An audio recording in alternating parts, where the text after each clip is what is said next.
Hello, fellow students. I'm going to talk about the CFAA, or the Computer Fraud and Abuse Act. Let's start with where it came from. Well, in 1984, Congress passed a Comprehensive Crime Control Act. Within that act, there was a federal computer crime statute. Now, in 1986, Congress wanted to specifically address hacking, so they expanded the federal computer crime statute to specifically talk about hacking. Now, it originally stated that, pretty simply, it is illegal to access computers that you do not have authority to access. Pretty simple. The second part expanded on this and talked about accessing parts of computer systems that you do not have authority to access. You may have access to the system in general, but if you access parts of the system that you do not have authority to access, you'll be in violation of the CFAA. Hey, let's talk about the first case that got tried under the CFAA. It involved a Georgia police officer. This officer was approached by an informant for the FBI. This informant asked the officer if he would look up some information on a database he had access to through work in exchange for $5,000. The officer agreed, and when he went to provide the informant with the information he found about the young lady, he was arrested by the FBI and tried under the CFAA. Well, when it went to court, it was clear that this officer did have authority to access the database that he used to get this information. So the first part of the CFAA clearly did not apply to the case. But the second part, did he exceed his authority by getting this information and providing it to the FBI's informant? Well, this question was such a problem that it made it all the way to the Supreme Court, where they decided that because he used his username and password that he was given by the department, he did not exceed the authority he had in accessing that part of the database. He didn't use any technical tricks to circumvent their security to get to the information. He just used the access that he was authorized to use. So, because of that, he was not violating the CFAA.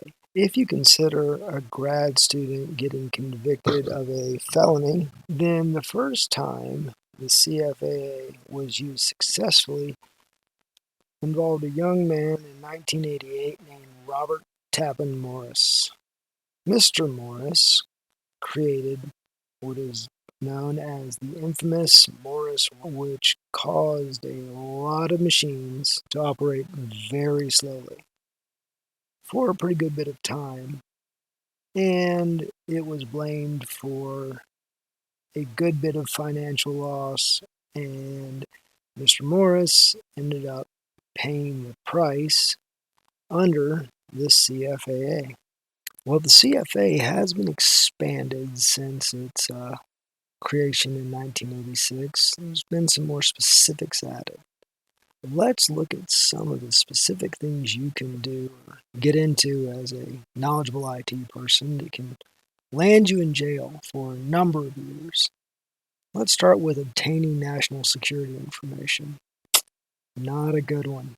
That's 10 years for your first offense and 20 for the second if you're convicted. How about accessing the computer and obtaining information? Kind of sounds like the first part of the original law, but there it is in specifics. 1 to 5 years for your first conviction and 10 years for your second. Trespassing and government computer. Okay, so you got into the machine, but you didn't steal anything, you didn't damage anything, you wanted to take a peek. That is a 1-year sentence for your first time and 10 years for your second. Accessing a computer to defraud and obtain value. If you get into a computer to steal something, or to make money, or gain value, then you're going to get 5 years for your first conviction and again 10 for your second conviction. Intentionally damaging by knowing transmission. Okay, I assume this is referring to like a DDoS attack or some other kind of electronic signal attack whereby you're trying to shut down access to or cause damage to a system. That's going to land you 1 to 10 years for your first offense and 20 for your second. It's a long time. Trafficking in passwords. All right, so if you're buying and selling hacked passwords, you're looking at 1 year for your first conviction and 10 years for your second.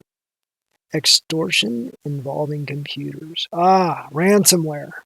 We all love ransomware. Using your computer's skills or software to extort money out of somebody. Think about that oil crisis that happened earlier this year where some hackers got in and shut down the pipelines and demanded that they be paid to release control of the company's computer systems. Right here, extorting involving computers.